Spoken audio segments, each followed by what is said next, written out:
फैसला आबाद में CCD का अहम पुलिस मुकाबला 50 से जायद वारदातों में मुलव्विस खतरनाक मुलजिम समेत 2 खतरनाक शूटर भी हलाक। इलाहाबादी कत्ल के 2 इकदाम कत्ल व डकैती समेत 3 साल से रोपोश इश्तिहारी मुलजिम हलाक।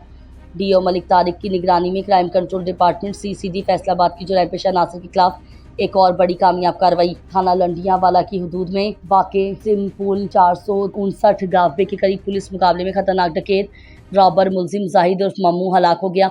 मुखबर की इत्तला पर CCD टीम ने फरार मुलजिम की गिरफ्तारी के लिए कार्रवाई की। जैसे ही टीम ने घेराव किया, मुलजिमान ने पुलिस पर अंधाधुंध फायरिंग शुरू कर दी। जवाबी कार्रवाई के दौरान मुलजिम जाहिद उर्फ मम्मू जख्मी हालत में मिला जो हलाक हो गया। मुलजिम के बकिया 5 साथी अंधेरे का फायदा उठाकर मौके से फरार हो गए। दरीं पुलिस मुकाबले में 2 खतरनाक शूटर्स हलाक। थाना ठेकरीवाला के इलाका माला रोड पर CCD के साथ पुलिस मुकाबले के दौरान 2 खतरनाक शूटर्स हसनैन और शाहजहान हलाक हो गए। CCD ने मफरूर मुलजिमान की गिरफ्तारी के लिए माला रोड पर नाकाबंदी की हुई थी कि इस दौरान 2 मोटरसाइकिलों पर सवार 5 मशकूक अफराद को रुकने का इशारा किया गया, जो कि रुकने के बजाय मुलजिमान ने पुलिस पार्टी पर शदीद फायरिंग शुरू कर दी। क्रॉस फायरिंग का सिलसिला तकरीबन आधा घंटे तक जारी रहा।